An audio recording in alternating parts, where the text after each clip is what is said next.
352 अध्याय 352 समय चोराई। Mobile reading. कैप्टन टीमो, नीलामी स्थल के क्षेत्र जेड में संदिग्ध स्थानिक उतार चढ़ाव का पता चला है।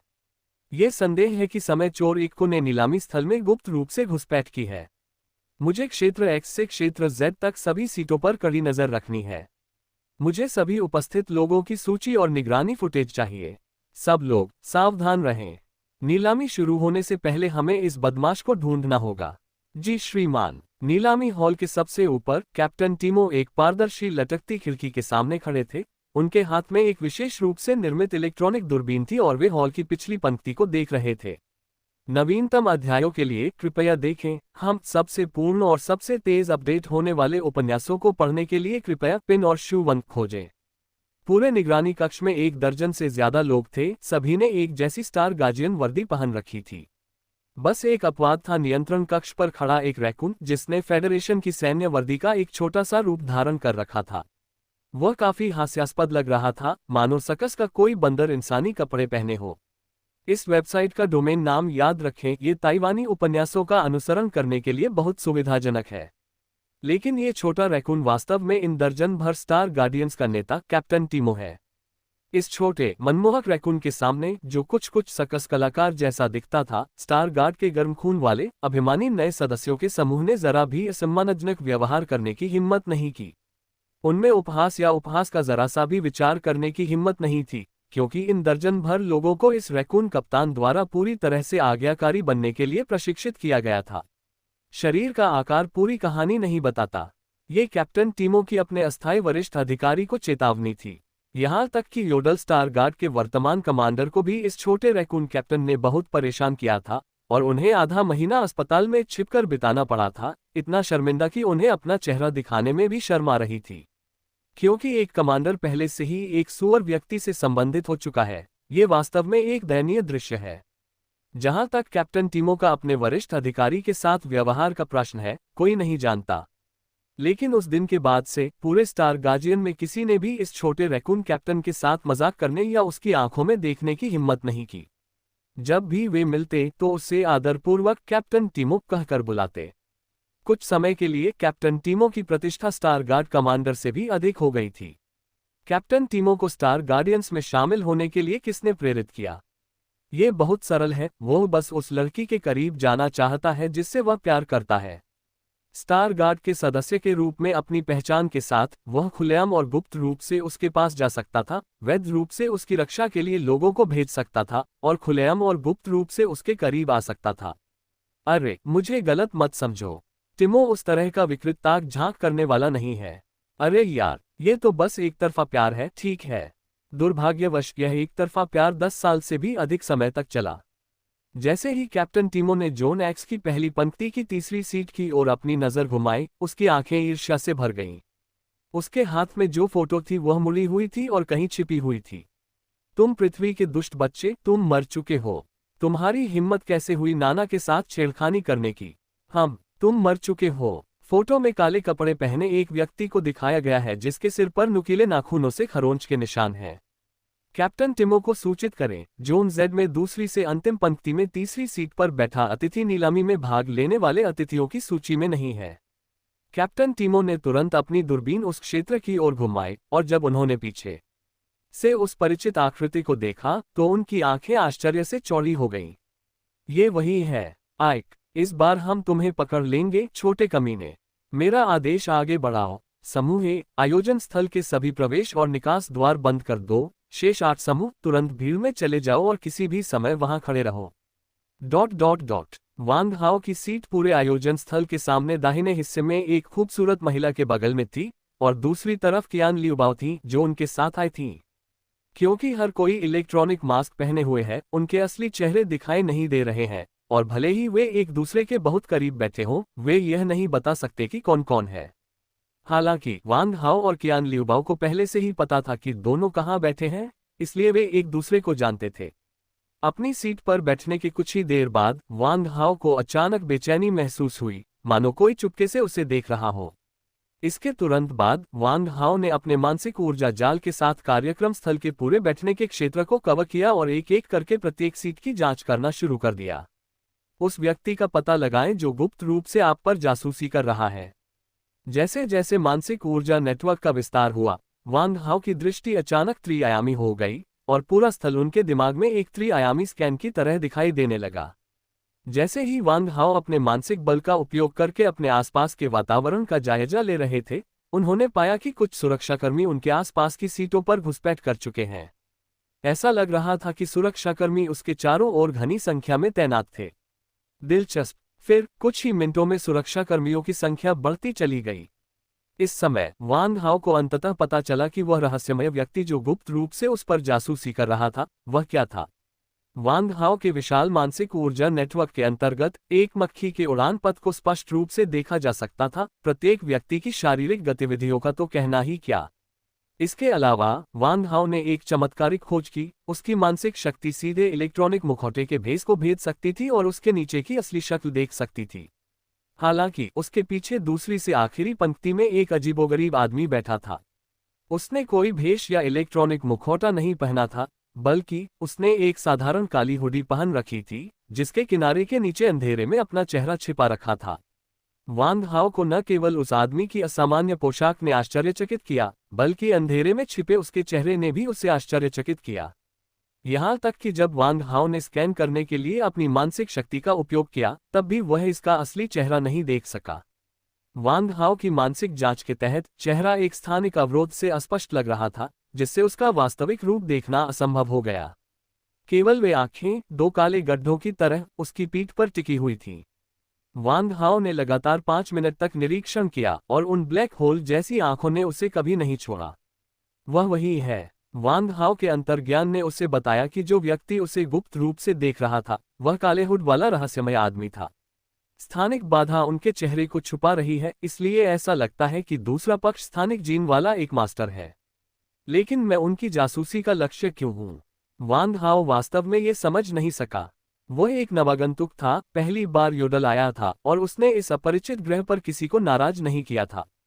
काफी देर तक सोचने के बाद भी कोई समाधान न सूझने पर वांग हाओ ने इन मुद्दों को फिलहाल एक तरफ रखने का निर्णय लिया और इसके बजाय इस रहस्यमय व्यक्ति की सभी गतिविधियों पर नजर रखने पर ध्यान केंद्रित करने का निर्णय लिया।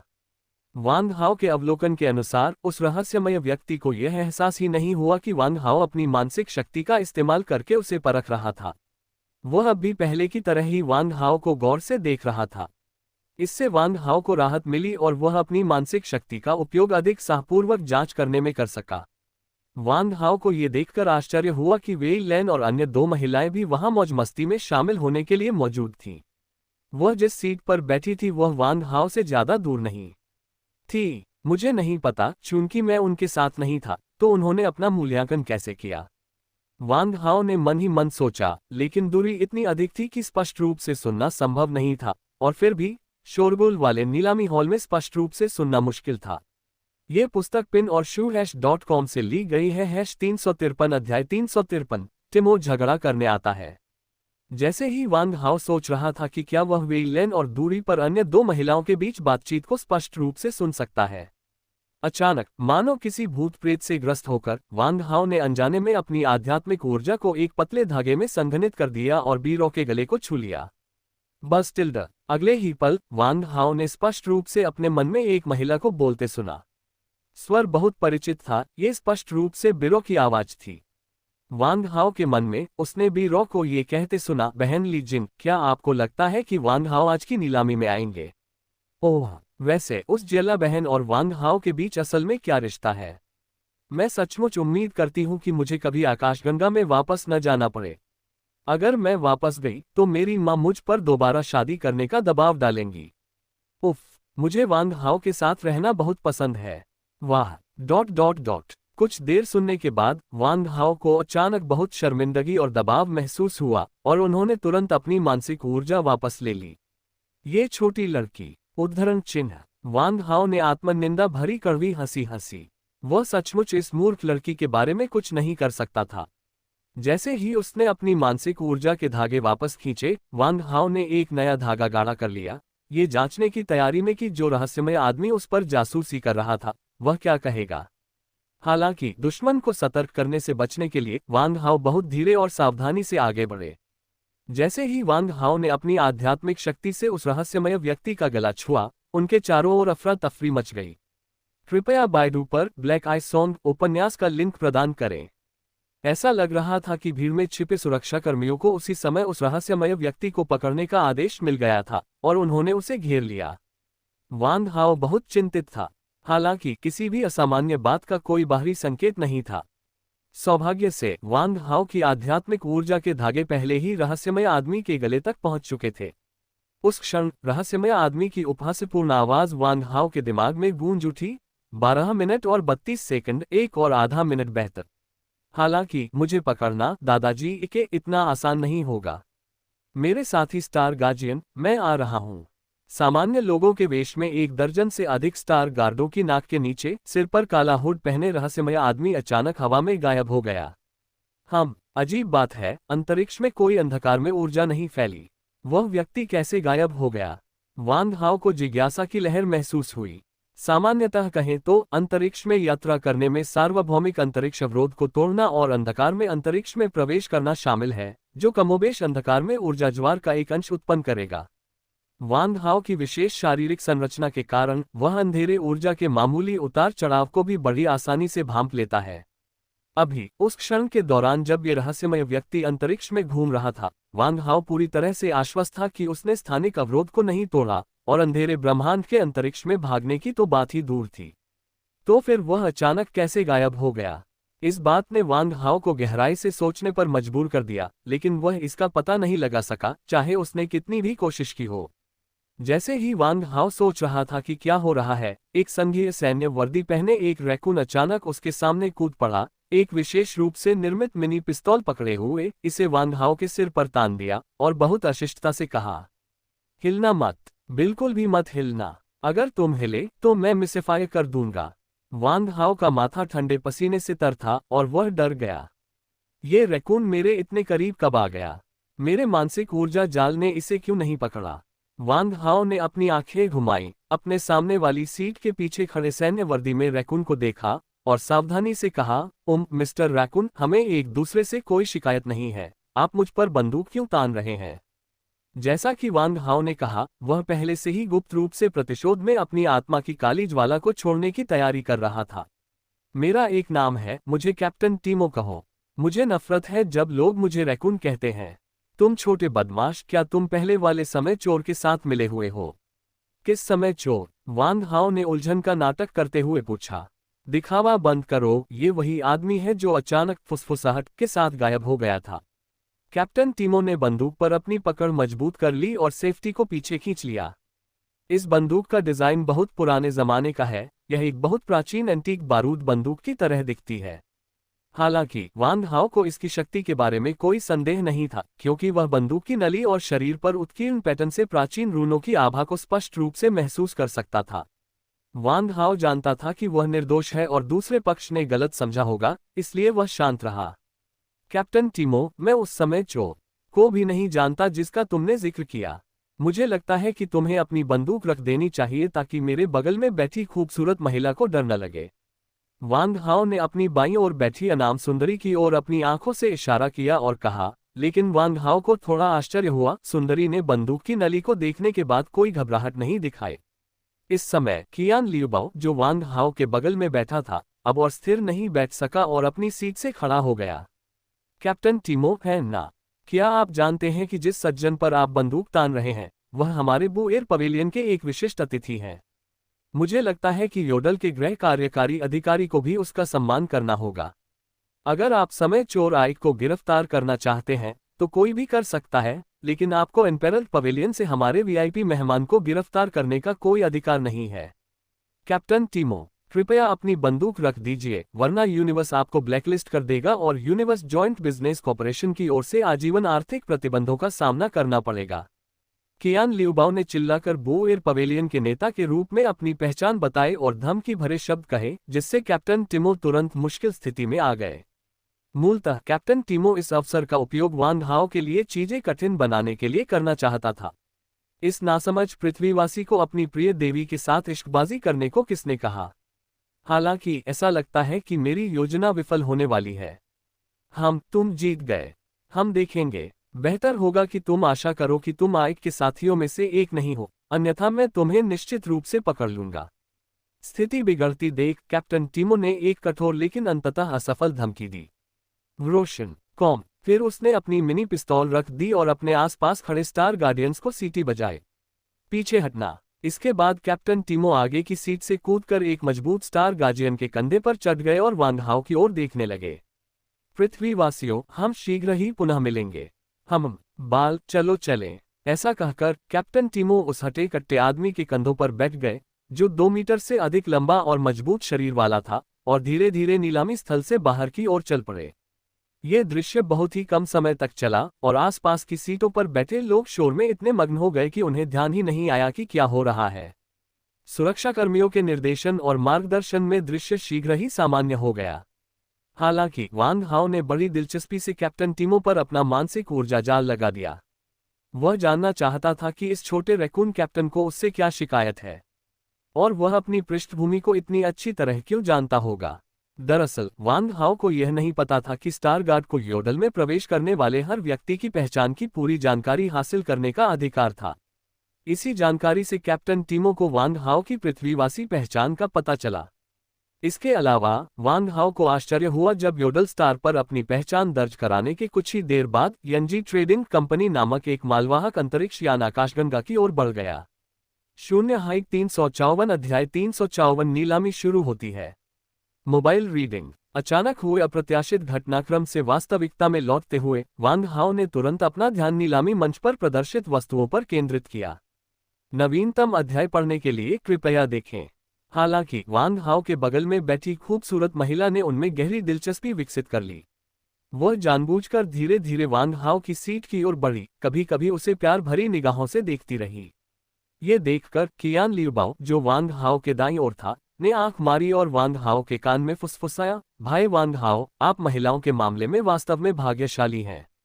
हालांकि मैं आपसे थोड़ा अधिक सुंदर हूं और जिंगहाई में एक प्रसिद्ध योग्य कुंवारा माना जाता हूं, फिर भी मेरे पास आपका सौभाग्य नहीं है। कियान लियुबाओ के चेहरे पर निराशा के भाव थे, जैसे कह रहा हो, तुलना आनंद की चोर है। वांग हाओ ने सहजता से उत्तर दिया, क्या हम सीट बदल लें? हे, ये बहुत अच्छा है, भाई वांग हाओ, मैं लाओ कियान इस एहसान को याद रखूंगा। हाँ, फिर वह हंसा और वांग हाओ के साथ स्थान बदल लिया। फिर मोटे आदमी ने बेशर्मी से उस खूबसूरत महिला के साथ एक ऐसा खेल खेलना शुरू कर दिया जो बच्चों के लिए अनुचित था, जो मूल रूप से वांग हाओ के बाईं ओर थी। अंत में कोई नहीं जानता कि कियान लियुबाओ ने क्या विशेष चाल चली, लेकिन सुंदर महिला ने वास्तव में मोटे आदमी की गोद में बैठने की पहल की। दोनों दिन के उजाले में स्नेहपूर्ण व्यवहार कर रहे थे, जिससे वांग हाओ शर्मा गया। दृश्य इतना सजीव था कि वांग हाओ उसे देख नहीं सका। जो अनुचित है उसके बारे में मत बोलो, जो अनुचित है उसे मत देखो। वांग हाओ ने मन ही मन ये बात दोहराई। अचानक पूरे आयोजन स्थल पर सन्नाटा छा गया।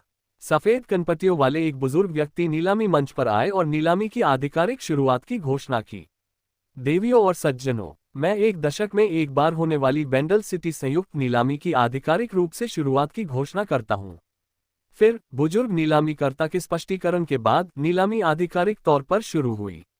प्रारंभिक टिप्पणियों से वांग हाओ को पता चला कि बांदले शहर में नीलामी परंपरा का इतिहास हजारों वर्षों का है। यहाँ की नीलामी का इतिहास लगभग शहर जितना ही पुराना है। यह नीलामी 3 दिनों तक चलेगी, जिसमें प्रत्येक दिन बड़ी संख्या में वस्तुओं की नीलामी होगी। नीलामी को प्रत्येक दिन 3 सत्रों में विभाजित किया जाता है, सुबह, दोपहर और शाम। प्रत्येक बार 100 वस्तुओं की नीलामी की जाती है। प्रत्येक 9 साधारण वस्तुओं की नीलामी के बाद एक विशेष खजाने को भव्य समापन के रूप में नीलामी के लिए रखा जाएगा। जहां तक रहस्यमय वस्तु और अंतिम 9 सितारा दवा के नुस्खे का सवाल है, तो उन्हें अंतिम दौर में नीलाम कर दिया जाएगा। और उद्घाटन समारोह के रूप में नीलाम होने वाली पहली वस्तु अक्सर कोई साधारण वस्तु नहीं होती। जल्द ही वांग हाओ की चौकस निगाह के नीचे नीलामी के लिए पहली वस्तु को 2 लंबी, खूबसूरत महिलाओं द्वारा नीलामी मंच पर लाया गया, जिन्होंने खरगोश जैसी पोशाक पहन रखी थी। ये वस्तु एक काले धातु के बक्से में रखी गई थी, इसलिए कोई भी यह नहीं देख सकता था कि यह कैसी दिखती है, जिससे नीलामी की वस्तु में रहस्य की एक परत जुड़ गई। हालांकि वांग हाओ के लिए यह ज्यादा काम का नहीं था। 20 टाई की शक्तिशाली एक्स-रे दृष्टि से वांग हाओ धातु के बक्से के अंदर की चीजें देख पा रहा था। वे गहरे काले रंग के दस्ताने थे जिन पर रहस्यमयी पैटर्न उकेरे गए थे, यहाँ तक कि वांग हाओ भी यह नहीं पहचान सका कि वे किस शक्तिशाली कबीले के हथियार शोधक से बने थे। जल्द ही रहस्यमय माहौल के तहत पूरा नीलामी हॉल असामान्य रूप से शांत हो गया और हर कोई चुपचाप उस पल को देखता रहा जब ब्लैक बॉक्स खोला गया। ऐसा लग रहा था कि बुजुर्ग नीलामीकर्ता को माहौल को नियंत्रित करने का हुनर था, और जब सबकी जिज्ञासा चरम पर पहुंच गई तो उसने अपने पास खड़ी खरगोश लड़की को बॉक्स खोलने का इशारा किया। जैसे ही बॉक्स खोला गया, तीव्र प्रकाश की एक किरण उसमें चमक उठी, जिससे गहरे काले रंग के दस्ताने और भी रहस्यमय लगने लगे। जब इस तरह के काले दस्ताने सबके सामने आए तो वहां तुरंत संक्षिप्त लेकिन गर्मागर्म चर्चा शुरू हो गई। नीलामीकर्ता की घोषणा पर तुरंत ही कमरा फिर से शांत हो गया। देवियों और सज्जनों, ये दस्ताने एक प्राचीन खंडहर में एक इनामी शिकारी को मिले थे। जी हाँ, ये पौराणिक रूनिक हथियार हैं, अविनाशी दस्ताने। ये दस्ताने आपकी मुक्का मारने की शक्ति को तिगुना कर सकते हैं और आपकी अग्नि प्रकार की आनुवंशिक प्रतिभा को बढ़ा सकते हैं। शुरुआती बोली 3 मिलियन स्टार सिक्के। प्रत्येक बोली कम से कम 100,000 स्टार सिक्कों की होनी चाहिए। नीलामी के लिए पहली वस्तु रहस्यमयी मुक्केबाजी दस्ताने। बोली अब शुरू होती है। पहली बार 3 मिलियन। ठीक है, A3 की बोली 5 मिलियन है। ... वांग हाओ तलवारबाजी में माहिर है और उन्हें गॉन्टलेट्स में विशेष रुचि नहीं है, इसलिए उन्होंने पहले रून गॉन्टलेट की कीमत नहीं बढ़ाई। दूसरी ओर रून गॉन्टलेट्स के बारे में जानने के बाद वेई लेन रहस्यमय काले चमक के साथ चमकने वाले गॉन्टलेट्स से पूरी तरह से मोहित हो गई और बिना किसी हिचकिचाहट के तुरंत नीलामी में शामिल हो गई। 10 मिलियन। वेई लेन ने बोली बढ़ाने वाला बटन दबाया। ठीक है, S67 ने 10 मिलियन की बोली लगाई है। क्या कोई 10 मिलियन से अधिक की बोली लगाने को तैयार है? पहली बार 10 मिलियन, दूसरी बार 10 मिलियन। क्या कमरे में कोई ऊंची बोली है? 3 बोलियों के बाद अगर कमरे में कोई ऊंची बोली नहीं है तो ये बॉक्सिंग दस्ताने बोलीदाता संख्या S67 के होंगे। जैसे ही नीलामीकर्ता तीसरी सफल बोली की घोषणा करने वाला था, बोली लगाने वाला उपकरण फिर बज उठा। 30 मिलियन। नंबर 1 ने इन रहस्यमयी बॉक्सिंग ग्लव्स के लिए 30 मिलियन की पेशकश की है। क्या कोई इससे भी ज्यादा बोली लगाने को तैयार? 358 अध्याय 358 2 ट्रिलियन का लेन देन। बी फैंगचुन के लालची व्यक्तित्व और चालाक स्वभाव को देखते हुए वह स्वाभाविक रूप से ऐसा व्यवसाय करने के लिए तैयार नहीं होगा जिसमें बहुत पैसा खर्च होता है और जो बेहद जोखिम भरा है। उसने मूल रूप से वेचुनतान के नाम का इस्तेमाल करके 9 स्टार मेडिसिन फॉर्मूला को 10 अरब की शुरुआती कीमत पर हासिल करने की योजना बनाई थी और फिर झूठ बोलकर कहा कि उसने 1 ट्रिलियन की बोली जीत ली है। इस तरह वह अपने 2 बड़े भाइयों से 990 अरब रुपये मुफ्त में ठग सकता था और यह पैसा सीधे उसकी जेब में जाता। इस बिंदु पर मुझे आशा है कि पाठकों को हमारा डोमेन नाम याद होगा, ताइवानी उपन्यास पढ़ने के लिए सुपर ज़ेन। वह पहले भी कई बार इस तरह का काम कर चुका था और इसमें पहले से ही बहुत कुशल था। अप्रत्याशित रूप से एक रहस्यमय युवक ने बोली को बीच में ही रोक दिया, जिससे बोली की कीमत 2 ट्रिलियन तक पहुंच गई। ये कीमत कंपनी द्वारा पहले निर्धारित उच्चतम मूल्य से कहीं अधिक है। स्थिति भी फैंगचुन की उम्मीदों से परे थी। हालांकि उसे इस बात की जरा भी चिंता नहीं थी कि 9 सितारा वाला नुस्खा कहीं छूट न जाए। चूंकि दूसरा पक्ष उसे ऊंची कीमत पर खरीदने के लिए बहुत उत्सुक था, इसलिए उसने उसे कुछ समय के लिए अपने पास रख लिया। नवीनतम अध्याय यहाँ पढ़ें। हम कोई भी मेरे मुंह से खाना छीनने की हिम्मत नहीं कर सकता, बी फैंगचुन। इस 9 सितारा दवा के नुस्खे को अभी मेरे लिए संभाल कर रखो। जब हम इस ग्रह को छोड़ देंगे तब मेरे लिए अपना निवेश ब्याज समेत वसूल करने का समय आ जाएगा। बी फैंगचुन ने अपनी बूढ़ी औरत जैसी आंखें सिकोड़ ली और वांग हाओ की तरफ मुड़ा, जिससे उसके चेहरे पर एक दुष्ट मुस्कान उभर आए। इलेक्ट्रॉनिक मास्क के छिपे होने की वजह से बाहरी लोग बी फैंगचुन के चेहरे के भाव बिल्कुल नहीं देख पा रहे थे। हालांकि ये भयावह चेहरा वांग हाओ की एक्स-रे दृष्टि से बच नहीं सका। उसने ये उम्मीद नहीं की थी कि वह बस अपने आप से ही कुछ बुदा रहा था, ये सोचकर कि किसी को पता नहीं चलेगा, लेकिन उसे यह नहीं पता था कि वांग हाओ ने उसकी सारी बातें सुन ली थीं। मुझे मारने और मेरा खजाना चुराने की कोशिश कर रहे हो? वांग हाओ ने अपनी आंखें थोड़ी सिकोड़ ली और हत्या की साजिश से निपटने की योजना बनाने लगा। इसके तुरंत बाद वांग हाओ के दिमाग में एक अचूक योजना बन गई। इस बिंदु पर चूंकि बी फैंगचुन ने बोली लगाना बंद कर दिया था, नीलामीकर्ता ने हथौड़ा नीचे गिराना शुरू कर दिया। दूसरी बार 2 ट्रिलियन। क्या ये 9 सितारा नुस्खा अंततः रहस्यमय मिस्टर Z3 के हाथों में फिर से पड़ने वाला है? तुरंत बड़े नीलामीकर्ता ने भी फेंगचुन को एक जटिल अभिव्यक्ति के साथ एक पेशेवर मुस्कान दी, लेकिन अंदर ही अंदर वह चुपके से उसका मजाक उड़ा रहा था। मुझे तुम अमीर और ताकतवर कमीनों से नफरत है। तुम्हें लगता है कि सिर्फ पैसे होने की वजह से तुम सारे नियम कानून ताक पर रख सकते हो। अब तुम घमंडी क्यों नहीं हो रहे? दाम बढ़ाते रहो, है ना? कमजोर कमीने। पूरे कमरे में मौत जैसा सन्नाटा छा गया और हर कोई नीलामी मंच पर नीलामीकर्ता की ओर घबराहट से देखने लगा। उसके डील चिल्लाने का इंतजार कर रहे हैं। वास्तव में घटनास्थल पर काफी लोग थे जिन्होंने गुप्त रूप से वांग हाओ का समर्थन किया और हुएचुनतांग जैसे दुष्ट दानव को चुनौती देने की उनकी साहस की भावना की प्रशंसा की। अंततः आधे मिनट बाद नीलामीकर्ता ने हथौड़ा उठाया और उत्साह से चिल्लाया, तीसरी बार 2 ट्रिलियन बिक गया। श्रीमान Z3, इस नीलामी के सबसे बड़े विजेता बनने पर बधाई। ये प्राचीन 9 सितारा नुस्खा आपका है। हुश हुश टिल्ड। तुरंत ही दर्शकों की ओर से तालियों की गड़गड़ाहट गूंज उठी, विशेषकर उन लोगों की ओर से जो गुप्त रूप से हुएचुनतांग के कार्यों से असहमत थे। उन्होंने इतने जोश से ताली बजाई कि उनके हाथ लाल हो गए और सूज गए। ऐसा लगता है जैसे हुएचुनतांग और इस बी लाओसान के प्रति किसी के दिल में मौजूद सारा व्यंग्य और असंतोष दुश्मन के सफल जवाबी हमले के जश्न में निकल रहा हो। उस समय वांग हाओ के पीछे तालियां बजाते लोगों ने पूरे आयोजन स्थल के लगभग हर कोने को ढक लिया था।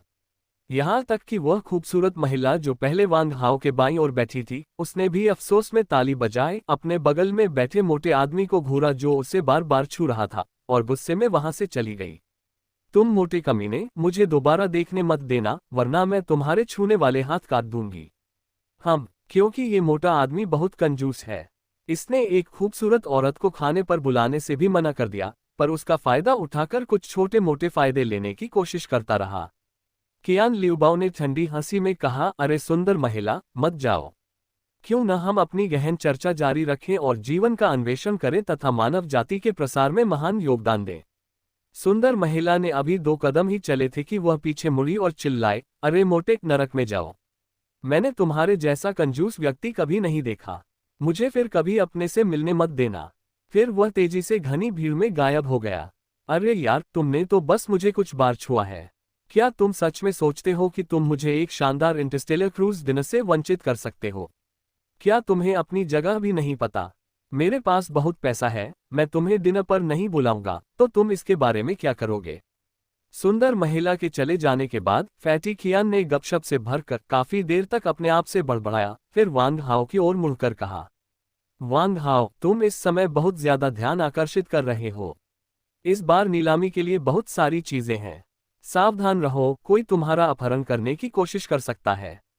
क्या मुझे अपने कियान परिवार के निजी रक्षकों को तुम्हें सुरक्षित पृथ्वी पर वापस लाने के लिए भेजना चाहिए? कियान लियूबाओ ने गंभीर भाव से कहा। वांग हाओ शांत रहा और बोला, कोई जरूरत नहीं। जो होना है वो होकर रहेगा। मुझे लगता है कि पूरी आकाशगंगा में ऐसे ज्यादा लोग नहीं हैं जो अभी मेरा अपहरण कर सकें। अगर कुछ लोग सचमुच मेरी क्षमताओं से अनजान हैं तो उन्हें मेरा बदला लेने के लिए तैयार रहना चाहिए। वांग हाओ में किसी भी प्रकार का भय नहीं दिखाई दिया, इसके विपरीत वह कुछ हद तक अथाह प्रतीत हुआ। इससे कियान लियूबाओ थोड़ा चिंतित हो गए, क्योंकि उनके पास वांग हाओ के बारे में जो जानकारी थी वह 1 साल पहले की थी। उस समय वांग हाओ की ताकत अभी भी 1 सितारा स्तर पर थी, जो किसी 2 सितारा योद्धा का मुकाबला करने के लिए बमुश्किल पर्याप्त थी। लेकिन वह ये नहीं जानता था कि वांग हाओ, जो उसके सामने खड़ा था, पहले से ही एक 7 सितारा योद्धा था।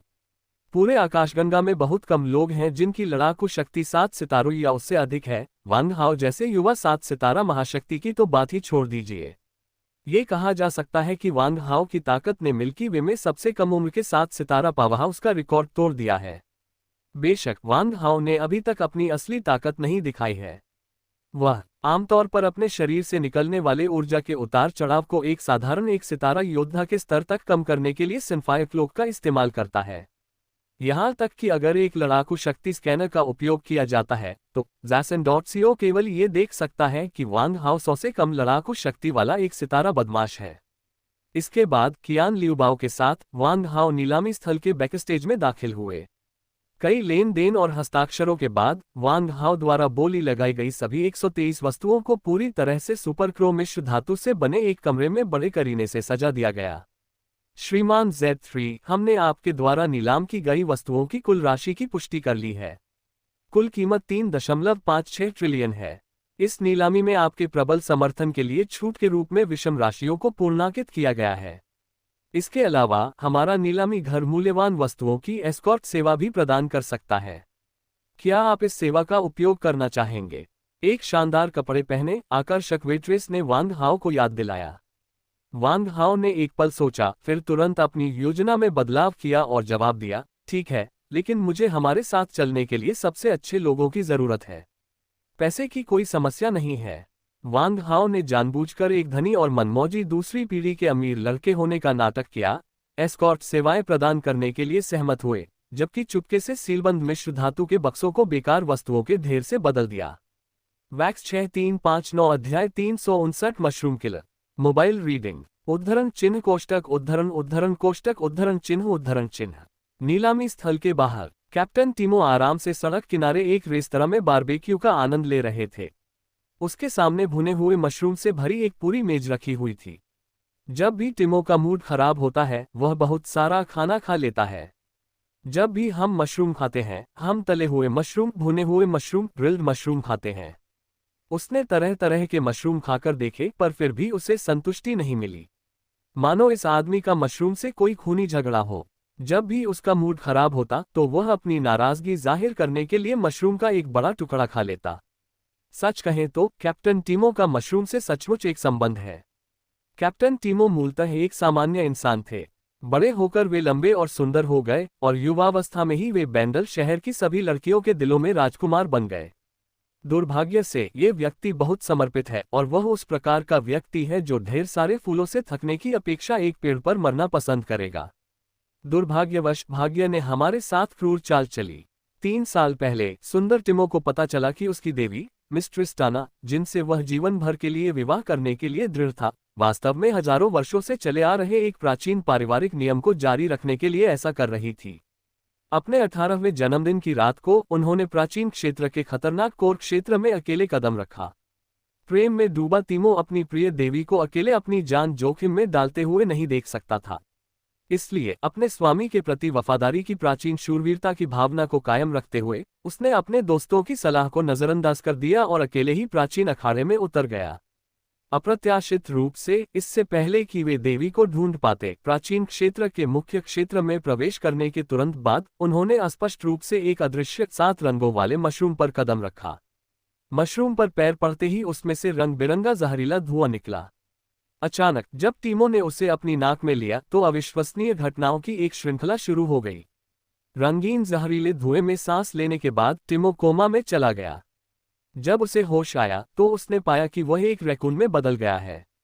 बाद में पता चला कि जहरीला सेब खाने के बाद मिस ट्रिस्टाना के शरीर में भी अजीब परिवर्तन आया। हालांकि उस रात के बाद से ट्रिस्टाना ने जानबूझकर टीमो से दूरी बनाए रखी, जबकि मोहित टीमो लगातार उसे परेशान करता रहा। भले ही वह अब एक रैकून है, फिर भी वह उस लड़की से बहुत प्यार करता है। भले ही लड़की का रूप बदल गया हो, लेकिन उसके प्रति उसका प्यार वैसा ही बना हुआ है।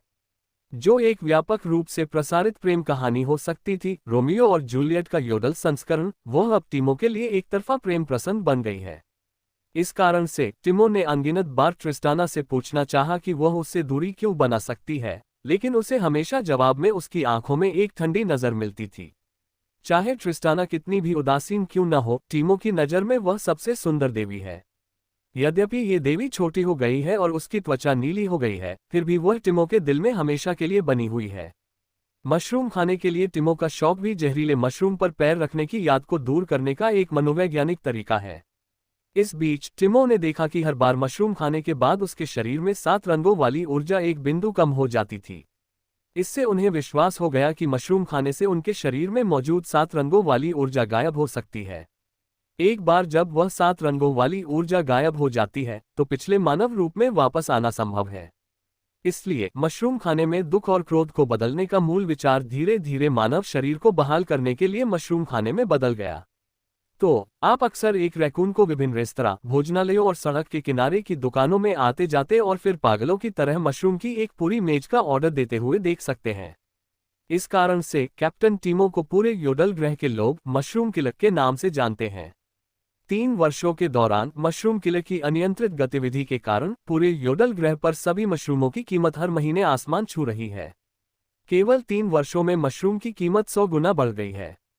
इससे मशरूम उत्पादक किसान तो प्रसन्न हुए, लेकिन मशरूम खाने के शौकीन लोगों को काफी परेशानी हुई। जैसे ही कैप्टन टीमो मशरूम की पूरी मेज को नष्ट कर रहा था, उसका संचारक बज उठा। कैप्टन टीमो, एक और स्थानिक उतार चढ़ाव का पता चला है। हमें संदेह है कि समय चोर एक को फिर से प्रकट हो गया है। मुझे तुरंत सटीक निर्देशांक बताओ। साथ ही स्टार गार्ड कमांड से संपर्क करो और उन्हें मुझ पर कड़ी नजर रखने का आदेश दो। कैप्टन टीमो ने अपने गोल पेट को थपथपाया और बारबेक्यू स्टॉल से बाहर निकल गए जब उन्होंने देखा कि मेज पर एक भी ग्रिल्ड मशरूम नहीं बचा था। आपको ये जानकर आश्चर्य हो सकता है कि भुने हुए मशरूमों से भरी इतनी बड़ी मेज, जो 3 से 5 वयस्कों को खिलाने के लिए पर्याप्त थी, इस छोटे रैकून द्वारा खा लेने के बाद पूरी तरह से गायब हो गई। ध्यान रखें कि मशरूम की यह पूरी मेज टीमो के आकार से 5 या 6 गुना बड़ी है। फिर भी जब उसने इन्हें खा लिया तो उसका पेट केवल थोड़ा सा फूला। यहाँ तक कि खुद टिमो को भी नहीं पता कि उसने जो मशरूम खाए थे वे कहाँ गए। टिमो ने अपना कम्युनिकेटर चालू किया और अपने अधीनस्थ द्वारा भेजे गए निर्देशांक मानचित्र को देखा। दिखाया गया स्थान नीलामी स्थल के मुख्य निकास द्वार पर ही है। ये स्थान मुझसे ज्यादा दूर नहीं है, चलो इसे देखते हैं। सच कहूं तो टीमो को समय चोर आईके से कोई शिकायत नहीं थी। स्टार गार्डियंस के अस्थायी कप्तान होने के नाते टीमो के पास समय चोर आईके को ढूंढने का काम न करने का हर कारण था। लेकिन अंत में उन्होंने फिर भी इस गर्म आलू को लेने का फैसला किया। इसका कारण यह है कि एको को ट्रिस्टाना परिवार से कई पवित्र कलाकृतियों में से एक चुराना पड़ा था। इसलिए ट्रिस्टाना परिवार की भावी मुखिया के रूप में मिस ट्रिस्टाना स्वाभाविक रूप से बेहद चिंतित थी। यही कारण है कि टिमो समय चोर को पकड़ने के लिए इतना दृढ़ है। यहाँ तक कि वह स्टार गार्ड के वर्तमान कमांडर से लड़ने के लिए भी आगे बढ़ गया। बेशक मैं समस्याओं को हल करने के लिए हिंसा का समर्थन नहीं करता, लेकिन कभी कभी हिंसा ही उन्हें हल करने का सबसे अच्छा तरीका होता है। बात बस इतनी है कि कुछ लोग इतने अंधे हैं कि उन्होंने दयालु टिमो को नाराज कर दिया। 5 मिनट बाद नीलामी हॉल से बाहर निकलते समय जैसे ही कैप्टन टिमो वहां पहुंचे, उनकी टक्कर सीधे वांग हाओ से हो गई। उस समय वांग हाओ को नीलामी स्थल पर 2 सुंदर महिला परिचारिकाओं द्वारा कार्यालय क्षेत्र में ले जाया जा रहा था ताकि कीमती सामान की एस्कॉर्ट सेवा की व्यवस्था की जा सके।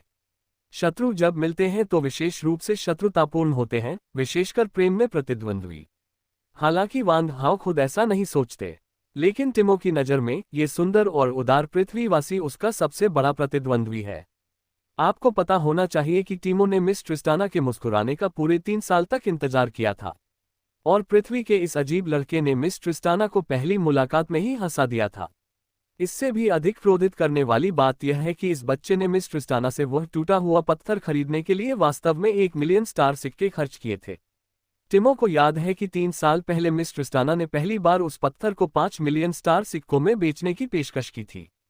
टिमो ने उस पत्थर को खरीदने के लिए 5 मिलियन स्टार सिक्के इकट्ठा करने के लिए अपनी सारी बचत खर्च करने में संकोच नहीं किया, लेकिन उसने सीधे मना कर दिया।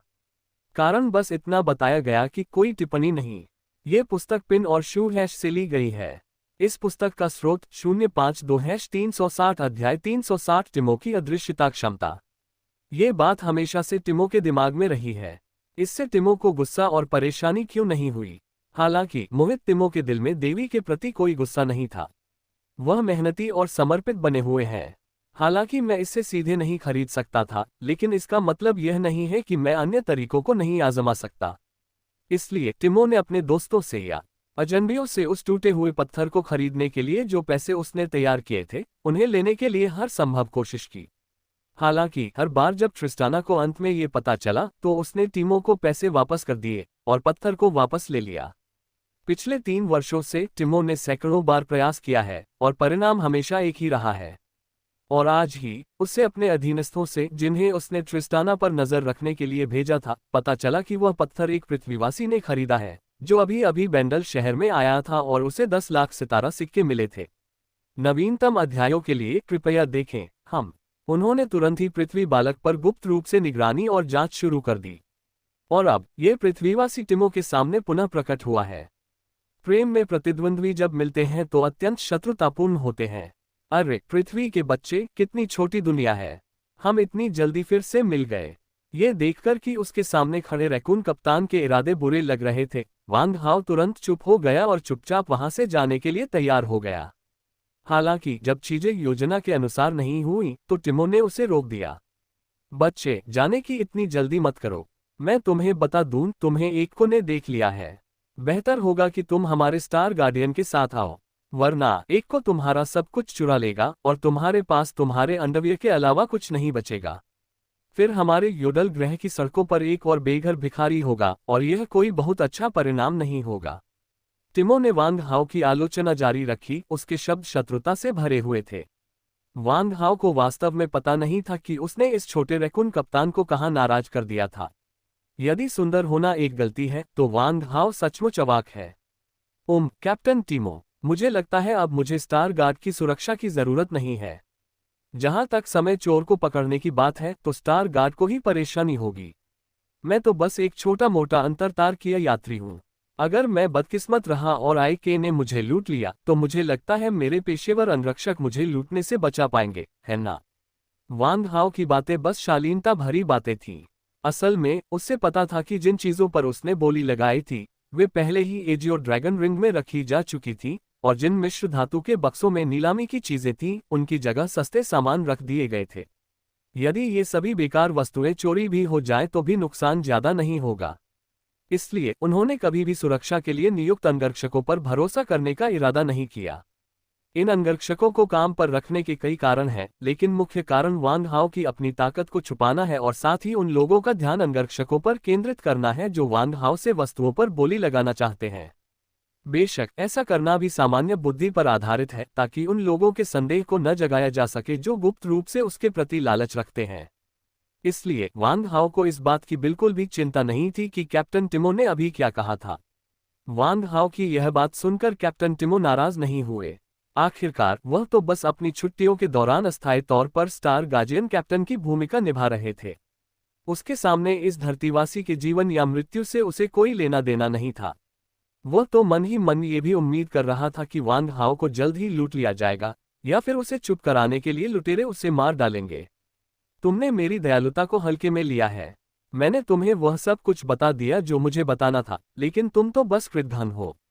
देखते हैं। ये कहने के बाद कैप्टन टिमो ने उसकी पीठ थपथपाई और चले गए। वांग हाओ भी इस छोटे रैकून कैप्टन को लेकर हैरान था। वह न तो ये कह सकता था कि वह उसे नापसंद करता है, न ही यह कह सकता था कि वह उसकी प्रशंसा करता है, लेकिन एक बात तो तय थी, यह आदमी दिल का बुरा इंसान नहीं था। टिमो असल में ज्यादा दूर नहीं गया था। उसने चुपके से उन स्थानिक ऊर्जा उतार चढ़ावों पर नजर रखी थी जिन पर उसके अधीनस्थ नजर रख रहे थे, और वह स्थान पास ही था। इसके अलावा एक साधारण तुलना के बाद टीमों को पता चला कि एको ने वास्तव में वांग हाओ, इस बड़ी मछली पर अपनी नजरें गड़ा दी हैं। आज के सबसे प्रारंभिक बिंदु से जब असामान्य स्थानिक उतार चढ़ाव पहली बार दिखाई दिए थे, अब तक हर बार जब भी असामान्य स्थानिक उतार चढ़ाव होता है तो स्थान वांग हाओ के बहुत करीब होता है। सभी संकेत इस बात की ओर इशारा कर रहे हैं कि वांग हाओ वह लक्ष्य बन गया है जिसे IK गिराने की तैयारी कर रहा है। आपको पता होना चाहिए कि इस बार चोर को स्टार गार्डियंस द्वारा 7 साल तक ट्रैक किया गया था, लेकिन कभी पकड़ा नहीं गया। चाहे यह आदमी किसी भी शिकार पर अपनी नजरें गड़ाए, वह उसे लूटने में कभी असफल नहीं होता। उन 7 वर्षों में IK द्वारा की गई हर डकैती, चाहे वह बड़ी हो या छोटी, कभी विफल नहीं हुई। वह हमेशा बिना किसी नुकसान के बच निकला। पूरे योडल ग्रह पर सभी 100,000 स्टार गार्ड इस मायावी समय चोर के सामने असहाय थे। कैप्टन टीमो के आने तक एको को पकड़ने के अभियान में आशा की एक किरण दिखाई नहीं दी थी। क्योंकि टीमो ने एक जहरीले मशरूम पर पैर रखा था, उसके शरीर में उत्परिवर्तन हुआ जिसके कारण उसकी रक्त रेखा बदल गई। यह उत्परिवर्तन टीमो को अदृश्य होने की निष्क्रिय क्षमता प्रदान करता है। यदि टीमो चाहे तो वह किसी भी समय आपकी नाक के नीचे से गायब हो सकता है, और कोई भी टोही या ऊर्जा संसूचन उपकरण ये पता नहीं लगा सकता कि टीमो का शरीर कहाँ छिपा है। इसलिए इस अद्भुत अदृश्यता क्षमता के कारण टीमो आकाशगंगा के पूर्वी अभियान बल की अग्रिम पंक्ति में सेवारत एक मुख्य जहाज का कप्तान बन गया। वांग हाओ के जाने के साथ टीमो ने चुपचाप अपने कम्युनिकेटर और ब्रेसलेट को साइलेंट मोड पर स्विच कर दिया, अदृश्य हो गया और चुपचाप वांग हाओ के पीछे 364 अध्याय 364 टीमो ने डेमिगॉड वंश पर अधिकार कर लिया। गुरुजी, अंतरिक्ष यान की मरम्मत कर दी गई है। अज्ञात कारणों से 5 ऊर्जा अयस्क के टुकड़े गायब थे। जब मैंने उन्हें नए ऊर्जा अयस्क से बदल दिया तो अंतरिक्ष यान सामान्य हो गया। हालांकि मास्टर को ये देखकर हैरानी हुई कि ऊर्जा अयस्क मिश्र धातु की दीवारों के भीतर धंसे हुए थे। निरीक्षण करने पर मैंने पाया कि दीवारें बिल्कुल सही सलामत थीं, जबकि ऊर्जा अयस्क रहस्यमय तरीके से गायब हो गए थे। ऐसा लगा जैसे वह हवा में गायब हो गया, यहाँ तक कि अंतरिक्ष यान के आंतरिक निगरानी कैमरे भी यह नहीं कैद कर सके कि क्या हुआ। अब कारण की जांच करने की कोई जरूरत नहीं है। मैंने उस व्यक्ति को पहले ही पकड़ लिया है जिसने अंतरिक्ष यान में तोड़फोड़ की थी, वांग हाओ ने कहा। लेकिन जियो जिनलोंग, जो अभी अभी ड्राइवर की सीट पर वापस आया था, अचानक अजीब व्यवहार करने लगा। छोटा सुनहरा ड्रैगन वांग हाओ की तरफ उड़ गया, लेकिन बिना रुके उसने वांग हाओ को दरकिनार कर दिया और सीधे टिमो की तरफ चला गया। कृपया मनोरंजन के लिए ताइवान नोवेल नेटवर्क को याद रखें। सबसे तेज अध्याय अपडेट पढ़ने के लिए किसी भी समय वेबसाइट पर जाएं। वे टीमों के चारों ओर चक्कर लगाते रहे, ऐसा प्रतीत होता था कि वे उसमें बहुत रुचि रखते थे। वह समय समय पर अपनी नाक भी बाहर निकालता था और टिमो पर धीरे से खुशबू सूंघता था। गुरुजी, उसके पास एक प्राचीन अर्धदेव की रक्तरेखा है। यदि आप उसकी अर्धदेवी रक्तरेखा को अवशोषित कर लेते हैं तो इससे आपके ड्रैगन रूपांतरण में कायापलट हो जाएगा। क्या आपको दिव्य रक्तरेखा की शक्ति का एक अंश प्राप्त होगा? छोटे गोल्डन ड्रैगन ने टीमो की ओर इशारा करते हुए कहा। वांग हाओ को आश्चर्य हुआ और उन्होंने अविश्वास से पूछा, क्या आपको यकीन है कि इस रैकून का रक्तवंश अर्धदेवी है? वांग हाओ ये समझ नहीं पा रहा था कि कैप्टन टीमो, जो एक साधारण रैकून से अलग नहीं दिखता था, वास्तव में एक ऐसे देवता का रक्तवंश धारण करता था जो प्राचीन काल में लगभग लुप्त हो चुका था। अचानक ड्रैगन जाति के कुछ रहस्य वांग हाओ के दिमाग में कौंध गए। ड्रैगन कबीले द्वारा संकलित प्राचीन यूनिवर्सल इतिहास के अनुसार, ड्रैगन कबीले के उभरने और यूनिवर्सल के अनगिनत विमानों पर हावी होने से बहुत पहले, यूनिवर्सल में दो शक्तिशाली जातियां पहले ही पैदा हो चुकी थीं। वे देवता और राक्षस हैं। वह भयानक जाति केवल प्रत्येक ब्रह्मांड की सर्वोच्च जातियों द्वारा दर्ज प्राचीन इतिहास में ही विद्यमान है। तथाकथित देवता वे हैं जिनके शरीर में अशुद्ध दैवीय रक्तरेखाएं होती हैं, जिन्हें सामूहिक रूप से देवता रक्तरेखाएं कहा जाता है। प्राचीन काल में भी अर्धदेवी वंश वाली सबसे शक्तिशाली जातियां केवल पौराणिक प्राणी ही थीं। यहाँ तक कि महत्वाकांक्षी प्राचीन ड्रैगन जाति, जिसने देवताओं और राक्षसों को चुनौती देने और उनसे आगे निकलने वाली वंश प्रथा बनाने का साहस किया, अंततः असफल रही। परिणामस्वरूप मामला अनसुलझा रह गया। ब्रह्मांड भर में अनगिनत विमानों से प्राचीन ड्रैगन जाति के अचानक गायब होने के साथ यह इतिहास समय की धूल में दफन हो गया। ड्रैगन वंश के उत्तराधिकारी वांग हाओ के आगमन तक उन प्राचीन यादों को एओजिन के मुंह से पारित नहीं किया गया था। लेकिन छोटे सुनहरे ड्रैगन को अपनी स्मृतियों में मौजूद अर्धदेव रक्त वंश के बारे में क्यों पता है? और क्या उनमें अंतर किया जा सकता है? ये बात वांग हाओ को हैरान कर गई। प्राचीन काल में भी बहुत कम शक्तिशाली व्यक्ति ही तथाकथित अर्धदेव वंश के बारे में जानते थे, और जिन्होंने अर्धदेव वंश को देखा था वे अत्यंत दुर्लभ थे। इसके अलावा क्या ये सिर्फ इस तरह के अंतरिक्ष यान की भावना है? क्या उस युवानलोक जहाज के बारे में कोई गुप्त रहस्य हो सकता है? हालांकि युवानलोक अभी भी शेनलोन स्टार पर भूमिगत है और इसका इंजन क्षतिग्रस्त है और यह शुरू नहीं हो सकता है। हालांकि जब लिटिल गोल्डन ड्रैगन के शब्द टिमो के कानों तक पहुंचे तो वे उसके दिमाग पर बिजली गिरने के समान थे। देवता वंश, क्या बकवास है? तुम किस बारे में बात कर रहे हो? टिमो पूरी तरह से हैरान था। आधुनिक ब्रह्मांड विज्ञान में देवता मिथकों, काल्पनिक प्राणियों जैसे हैं। ईश्वर क्या है, इसे पहले कभी किसी ने नहीं देखा। टिमो कुन निश्चित रूप से ऐसी अलौकिक शक्तियों और अजीब घटनाओं में विश्वास नहीं करता है। इस छोटे रैकून में देवताओं का खून है। क्या ये हास्यास्पद नहीं है? ये तो बस एक रैकून है जो बकवास करता है, आइक ने चिढ़ाते हुए कहा। चुप रहो, या फिर अपने सिर में छेद कर लेना चाहते हो? टीमो ने इक्को के सामने फिर से अपनी पिस्तौल तान दी और उसे भयंकर धमकी दी। परिस्थितियां हमारे नियंत्रण से बाहर हैं। आइक ने तुरंत ही उसे और अधिक तंग करने की हिम्मत नहीं की। इस समय वांग हाओ 10 मिनट से ज्यादा समय से टूटे हुए ब्लेड को अपने हाथ में पकड़े हुए था। उसे इस तरह पकड़े रहना कोई उपाय नहीं था, इसलिए वांग हाओ को अचानक प्रेरणा मिली। अधीनस्थों को गुलाम बनाने के लिए आत्मा तकनीक में एक विधि के बारे में सोच रहा हूं, अर्थात अधीनस्थों के आत्मा स्थान में एक आत्मा बीज बोना। तथाकथित आत्मा बीज आत्मा ऊर्जा के संघनन से निर्मित एक आत्मा ताबीज है। आत्मा की ऊर्जा अत्यंत रहस्यमय है। अनगिनत आकाशगंगाओं से अलग होने पर भी आत्मा के क्लोन और मूल शरीर के बीच एक धुंधला और रहस्यमय संबंध है। दूसरे शब्दों में, भले ही कोई व्यक्ति अनगिनत तारा प्रणालियों से अलग हो, जब तक आत्मा बीज के मालिक के पास एक विचार है और वह आत्मा बीज को विस्फोटित करता है, तब तक उनकी आत्मा का स्थान पूरी तरह से नष्ट हो सकता है। आत्मा बिखर गई है, आत्मा बिखर गई है, देवता भी मृत्यु से नहीं बच सकते। तुरंत ही वांग हाओ ने अपनी आत्मा की अग्नि को एक आत्मा बीज में संघनित कर दिया, जिसे उसने फिर प्रकाश की एक धारा के रूप में एक ही आत्मा के स्थान में भेज दिया। आइक को अचानक चक्कर आने लगा और फिर उसे ऐसा लगा जैसे उसके सिर के अंदर कुछ है। उसने देखने की कोशिश की कि आखिर वो क्या है, लेकिन उसकी चेतना धुंधली पड़ गई थी और वो साफ साफ देख नहीं पा रहा था। जब उसने आगे जांच पड़ताल जारी रखने की कोशिश की तो उसे लगा जैसे उसके सिर पर बिजली गिर गई हो। एक क्षण बाद जब इके को होश आया तो उसने देखा कि वांग हाओ जादुई रूप से हवा में गायब हो गया है और उसकी लंबी तलवार काली लपटों के साथ जल रही है। आप अंतरिक्ष में भी छिप सकते हैं? आइक ने उत्सुकता से पूछा। बिरु ने बताया, इसे स्थानिक वलय कहते हैं। आइके ने स्थानिक छल्लों के बारे में सुना था, लेकिन उसने कभी कोई छल्ला नहीं चुराया था।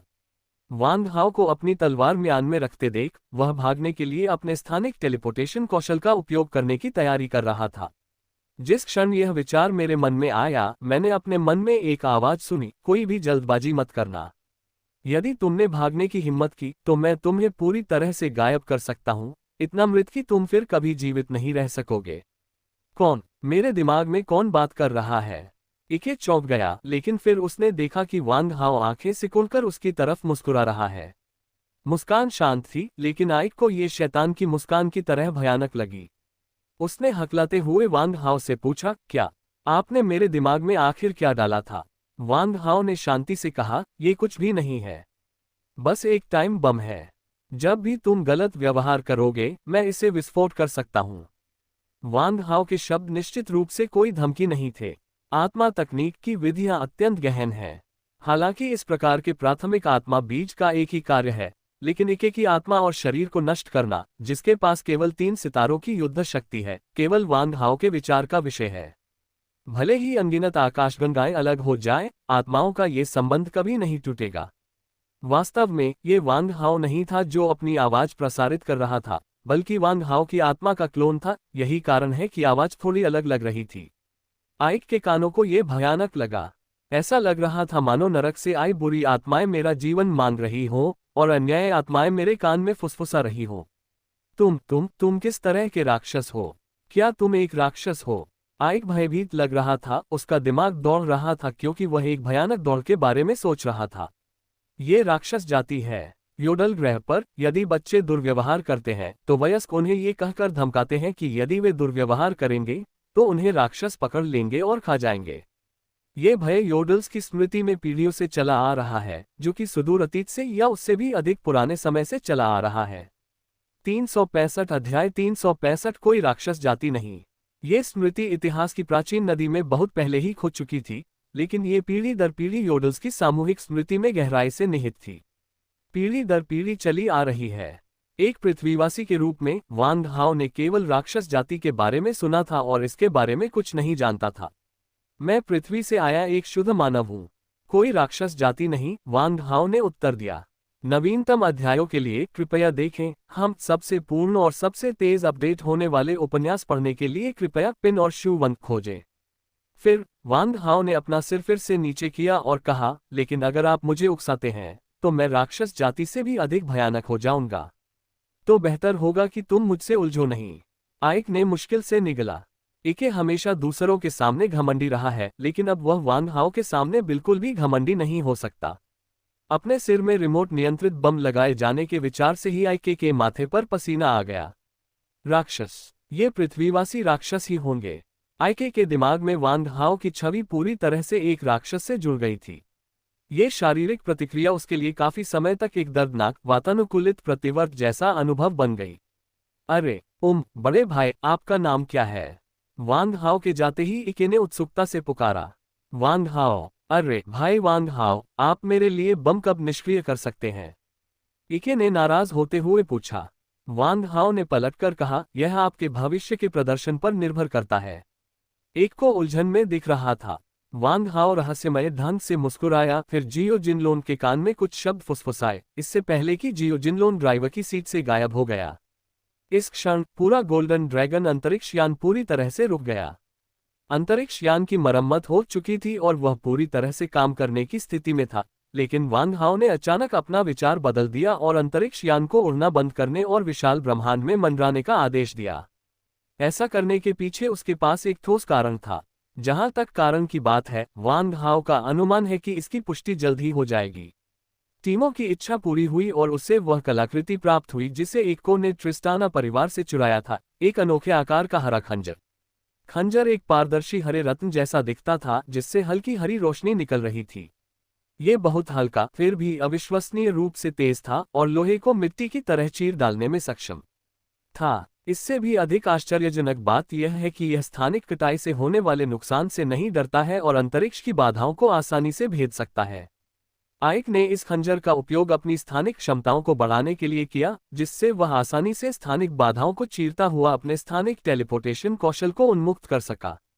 इस खंजर के साथ वह चुपचाप स्थानिक अवरोध को काट सकता था। यही कारण है कि वांग हाओ की मानसिक शक्ति इसका पता नहीं लगा सकी। अकेले आईके के अंतरिक्ष प्रकार के जीन के साथ अंतरिक्ष में यात्रा करना काफी कठिन होगा। इस खंजर के बिना स्थानिक ऊर्जा में भारी उतार चढ़ाव होगा, जिससे भौतिक शरीर को भारी क्षति होगी और मौलिक ऊर्जा की भारी खपत होगी। सैमसंग के वर्तमान ऊर्जा भंडार के आधार पर यह अनुमान लगाया गया है कि आइक दिन में अधिकतम 3 बार अंतरिक्ष यात्रा कर सकता है। इस खंजर के साथ जो स्थानिक जीन को बढ़ा सकता है, आइक दिन में 100 से अधिक बार यात्रा कर सकता है और आदिम ऊर्जा की खपत नगण्य है, क्योंकि स्थानिक बाधा को तोड़ने के लिए आपको बस उस खंजर की जरूरत है। लेकिन आश्चर्य की बात यह है कि यह खंजर मूलतः ऐसा नहीं दिखता था। ये खंजर हजारों वर्षों से ट्रिस्टाना परिवार में सो रहा है और परिवार में हजारों बदलावों का गवाह रहा है, फिर भी किसी ने इसका रहस्य नहीं खोजा। जहां तक ट्रिस्टाना परिवार का सवाल है, उनमें से किसी को भी इस खंजर का रहस्य पता नहीं चल पाया। इसका कारण यह है, ये बहुत संभव है कि ट्रिस्टाना परिवार के वंशानुगत अंतरिक्ष प्रकार के जीन में बाधा उत्पन्न हो गई हो या उसमें कोई जीन उत्परिवर्तन हो गया हो, इसलिए वे अब इस खंजर का उपयोग नहीं कर सकते। हालांकि ये वास्तव में आईके के शरीर के जीन ही थे जिन्होंने खंजर को पुनः सक्रिय कर दिया, जिससे उसे नया जीवन मिला। जब से इके को ये खंजर मिला है तब से इसमें बहुत बदलाव आ गया है। ये खंजर मूलतः एक साधारण धातु का खंजर था, लेकिन जागृत होने के बाद यह एक चमकते हुए पन्ने के समान हो गया। हालांकि टिमो को इसमें शामिल बदलावों के बारे में पता नहीं था, उसका एकमात्र लक्ष्य खंजर प्राप्त करना था। जहां तक खंजर के स्वरूप में परिवर्तन का प्रश्न है, यह उसकी चिंता का विषय नहीं था। टिमो को सबसे ज्यादा चिंता इस बात की है कि वह इस पवित्र कलाकृति को मिस ट्रिस्टाना को जल्द से जल्द लौटा दे ताकि वह अपना मन बदल सके। उसकी बातों से प्रभावित होकर वह उससे शादी करने के लिए भी तैयार हो गया। तब मिस ट्रिस्टाना के प्रति उनके सभी वर्षों का मौन समर्पण व्यर्थ नहीं जाएगा। मैं बस यही उम्मीद करता हूं कि इस बार वह इतनी बेरहम नहीं होगी कि मुझे फिर से मना कर दे। यहाँ तक कि जब शापित हो गया, यहाँ तक कि जब वह एक रैकून में बदल गया, तब भी ट्रिस्टाना के लिए टिमो का प्यार कभी खत्म नहीं हुआ। अब ये खंजर इस अटूट प्रेम को पुनर्तः समाप्त करने का सर्वोत्तम तरीका है। टिमो ने इक्को को पकड़ने के अनगिनत परिदृश्यों की कल्पना की थी, लेकिन उसने कभी नहीं सोचा था कि अंतिम परिणाम इतना आसान होगा। यद्यपि यह आसान था, यह अविश्वसनीय रूप से जटिल भी था। हालांकि टिमो को इससे भी अधिक चिंता इस बात की है कि उसे अभी अभी पता चला है कि उसके पास एक अर्धदेव का रक्तवंश है। देवता उच्चतर प्राणी है और यहाँ तक कि अर्धदेवों के भी रक्तवंश मनुष्यों के रक्तवंश से कम अधिक महान अवश्य होते हैं। लेकिन हे भगवान, मुझे रैकून में क्यों बदलना पड़ा? क्या ऐसा हो सकता है कि तथाकथित अर्धदेवी वंश ने ही उसे वह बनाया जो वह आज है? मैं अपने मानव शरीर को पुनः प्राप्त करने के लिए अर्धदेवीय रक्त नहीं लेना चाहता। यही वह दुविधा है जिसका सामना टिमो अभी कर रहा है। यह उसके दिल की वह गांठ भी है जो पिछले 3 वर्षों से उसे परेशान कर रही है और वह उसे कभी खोल नहीं पाया है। ठीक उसी समय जब टिमो चुपचाप कार्गो होल्ड के एक कोने में अकेला बैठा था और हरे खंजर को घूर रहा था, नौकरानी जैसी पोशाक पहने एक लड़की, बिल्कुल औरतों जैसी लग रही थी, कैंडी का एक बड़ा जार लिए हुए थी। वह चोर की तरह चुपके से इधर उधर घूम रही थी, दाएं बाएं देख रही थी और पीछे से धीरे धीरे टिमो की तरफ दबे पांव आ रही थी। ये लड़की बायोर है। इस छोटी लड़की ने अभी भी हार नहीं मानी है। वह टिमो को वश में करने और उसे अपना पालतू बनाने के लिए दृढ़ है। इसलिए उसने ली जिन की छुपी हुई फल कैंडीज को रिश्वत के रूप में इस्तेमाल करके टिमो को खुश करने का बीड़ा उठाया। वह तो बस यही चाहती थी कि टिमो उसका पालतू जानवर बने। बायोरे की बेल्ट के पीछे एक कुत्ते का कॉलर था जो उसे पता नहीं कहां से मिला था। ओह, सावधान रहो, नम्र रहो, मैं छोटे पांडा को एक सरप्राइज देना चाहती हूँ। डब्ल्यू जाश सी ही। बिरो ने चुपचाप खुद से कहा, उसका चेहरा उत्साह से भरा हुआ था। एक बात करने वाला लाल पांडा पालतू जानवर ऐसा अनोखा और मनमोहक साथी निश्चित रूप से आपकी सभी गर्लफ्रेंड्स को ईर्ष्या से ग्रस्त कर देगा।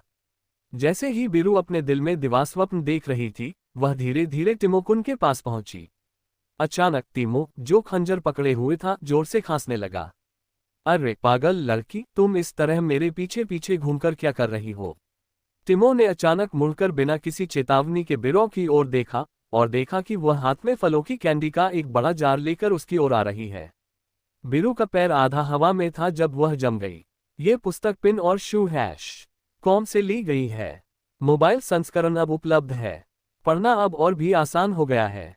अपने मोबाइल फोन पर पढ़ने के लिए कृपया लॉग इन करें। MWX 6366 अध्याय 366। यहाँ वास्तव में क्या हो रहा है? हे छोटे पांडा, इधर आओ, बड़ी बहन के पास कुछ कैंडी है। टिमो अवाक रह गया और उसके शरीर के सारे रोंगटे खड़े हो गए। अरे महिला, आपकी किस आंख ने देखा कि मैं एक पांडा जैसा दिखता हूँ? मैं एक इंसान हूँ, ठीक है। खांसी खांसी, मैं अब एक रैकून जैसा दिखता हूँ, लेकिन मैं पांडा कैसे हो सकता हूँ? टिमो इतना क्रोधित था कि वह लगभग भ्रमित हो गया था। छोटा रैकून, यह अच्छा नहीं लग रहा। छोटा पांडा ज्यादा अच्छा लग रहा है। छोटे पांडा कितने प्यारे होते हैं। अगर मैं तुम्हारे बाल रंग दूं तो तुम अब से छोटे पांडा बन सकते हो। मैं तुम्हें कैंडी का पूरा जार दूंगा। क्या आप मुझे कैंडी का जार देकर रिश्वत देने की कोशिश कर रहे हैं? बिल्कुल नहीं। बिरु ने वही चालें अपनाई जो उसने एक छोटे बच्चे को टिमो से निपटने के लिए लुभाने के लिए अपनाई थी, इस बात से अनजान कि टिमो वास्तव में बिरु की ही उम्र का था। 20 वर्ष की आयु के किसी वयस्क पर ऐसी रणनीति का प्रयोग करना प्रतिकूल परिणाम दे सकता है। यही कारण है कि टिमो नाराज है। तुम पागल हो, मैं भी लगभग तुम्हारी ही उम्र का हूं। और हाँ, तुम बहुत बदसूरत हो। तुम मेरे टाइप की बिल्कुल नहीं हो। टिमो ने गलती से यह बात कह दी कि सड़क पर मशरूम ऑर्डर करना अन्य व्यंजन ऑर्डर करने के समान ही है। उसने बिना सोचे समझे कह दिया, तुम मेरे टाइप की नहीं हो, तुम मेरे मशरूम नहीं हो। बिरो की दो मासूम आंखें उलझन में फैल गईं। मशरूम? तो तुम्हें मशरूम पसंद है? कोई बात नहीं, जब तक तुम मेरी पालतू बनने को तैयार हो, मैं तुम्हारे लिए हर दिन ढेर सारे मशरूम तैयार करूंगा ताकि तुम पेट भर खा सको। टिमो को एक ठोस दीवार ढूंढने और उस पर अपना सिर पटकने की इच्छा हुई। बड़ी बहन, क्या तुम इंसानों की भाषा भी समझ सकती हो? मैं टिमो एक इज्जतदार इंसान हूं, मैं किसी का पालतू नहीं बनूंगा, समझी? बेवकूफ लड़की। ये कहने के बाद टिमो ने अपना खंजर रख दिया और एक शांत जगह की तलाश में मुड़ गया। लेकिन बीरू जरा भी नाराज नहीं हुआ। छोटी टिमो, नाराज मत हो, मैं तो मजाक कर रहा था। क्या तुम पहले सच में इंसान थे? इस बार बीरू ने अपेक्षाकृत सामान्य प्रश्न पूछा। ये सही है, मैं पहले इंसान हुआ करता था, और 100% सामान्य इंसान। भले ही अब मैं एक रैकून के शरीर में हूं, मेरी आत्मा और मेरा दिमाग अभी भी एक सामान्य इंसान का ही है। टिमो ने लगभग दहाड़ते हुए कहा। यह उसके हृदय से निकली चीख थी, आक्रोश की एक शक्तिशाली लहर जो बाहरी लोगों के अनगिनत ठंडे शब्दों, उपहास, मजाक और दुर्भावनापूर्ण हमलों के बाद दब गई थी। हे मनुष्यों, मैं मनुष्य हूँ, मैं मानव हूँ। इन दिनों टीमों को हर दिन अनगिनत बार दूसरों को यह वाक्य समझाना पड़ता है, अपनी जाति बताते हुए। दिन ब दिन ये दोहराव एक बेहद दर्दनाक परीक्षा कही जा सकती है। यह ऐसा है जैसे गलत तरीके से दोषी ठहराए गए हत्यारे द्वारा सभी को बार बार यह कहना कि मैं हत्यारा नहीं हूं। क्या आप इस पर विश्वास करेंगे? जैसे जैसे समय बीतता गया, खुद टिमो को भी संदेह होने लगा कि क्या वह इंसान है। बोलते समय टिमो ने एक बार फिर बताया कि कैसे वह मानव से अपने वर्तमान रूप में परिवर्तित हुआ। जब मासूम दिल वाली बिरु को टिमो की इस पीड़ा के बारे में पता चला तो वह इतनी दुखी हुई कि वह फूट फूट कर रोने लगी। वाह कैप्टन टिमो, आपके साथ जो हुआ वह बहुत दुखद है। मैं सचमुच आशा करता हूं कि आप और ट्रिस्टाना जल्द ही एक साथ हो जाएं। ओह, क्या मुझे थोड़ी शांति और सुकून मिल सकता है? टिमो ने उसे जाने का इशारा किया। बिरो आज्ञाकारी ढंग से मुड़ी और चली गई, लेकिन कुछ ही कदम चलने के बाद वह रुक गई, जल्दी से वापस भागी, कैंडी का जार टिमो के सामने फेंक दिया, मुस्कुराई और फिर से भाग गई। कैंडी का ये जार आपके लिए है। उत्तर की प्रतीक्षा किए बिना वह मुड़ा और भाग गया और बिना कोई निशान छोड़े गायब हो गया। जब टिमो को होश आया तो वह खड़ा हुआ और कैंडी वापस करने के लिए तैयार हुआ, लेकिन उसने पाया कि दूसरा व्यक्ति पहले ही गायब हो चुका था। वह केवल हंसकर कह सकी, मैं कैंडी नहीं खाती। फिर उसने असहाय होकर कंधे उचकाए और माल रखने की जगह से बाहर निकल गया। 10 मिनट बाद ड्राइवर की कैब में जब टिमो पहुंचा तो वांग हाओ ड्राइवर की सीट पर बैठा था, आराम से एक कप हर्बल चाय पी रहा था। इस 100 फ्लावर्स टी का स्वाद वाकई अनोखा है। हर बार जब मैं इसे चखता हूं तो इसका स्वाद अलग होता है। यह अपने नाम के अनुरूप ही है, जिसमें 100 फूल और 100 विविधताएं हैं। क्या ये हो सकता है कि इस 100 फ्लावर्स टी में सचमुच 100 अलग अलग स्वाद हों? ये वाकई अद्भुत है। जबकि वांग हाओ आराम से आनंद ले रहा था, टिमो बहुत जल्दी में था। अंतरिक्ष यान 3 घंटे के लिए बंद कर दिया गया है और ऐसा लगता है कि वांग हाओ अभी भी आगे बढ़ना चाहता है। मुझे आश्चर्य है कि वांग हाओ वास्तव में क्या कर रहा है। अब खुद को रोक पाने में असमर्थ टिमो ने वांग हाओ से स्पष्टीकरण मांगने का निर्णय लिया। अब जबकि उसने ट्रिस्टाना परिवार की पवित्र कलाकृति प्राप्त कर ली है, वह तुरंत योडल लौटने और उसे ट्रिस्टाना परिवार को लौटाने की योजना बना रहा है। वह चाहता था कि वह तुरंत ट्रिस्टाना के सामने खड़ा हो जाए और उसे दोनों हाथों से खंजर थमा दे।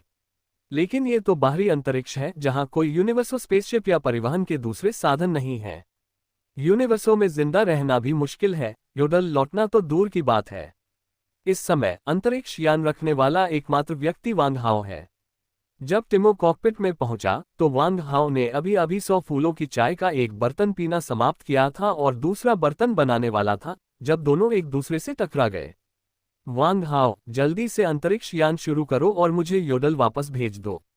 पवित्र कलाकृति ट्रिस्टाना परिवार को वापस कर दिए जाने के बाद मैं आपके साथ पृथ्वी पर वापस आऊंगा जैसा कि सहमति हुई थी और आपके शोध को स्वीकार करूंगा। टिमो सीधे मुद्दे पर आया और वांग हाओ को बताया कि वह क्यों आया था। वह आईके को न्याय के कटघरे में लाने का इरादा भी नहीं रखता था, क्योंकि वह इस यात्रा का अपना मुख्य उद्देश्य पहले ही प्राप्त कर चुका था और आईके को पकड़ना या न पकड़ना उसका प्राथमिक लक्ष्य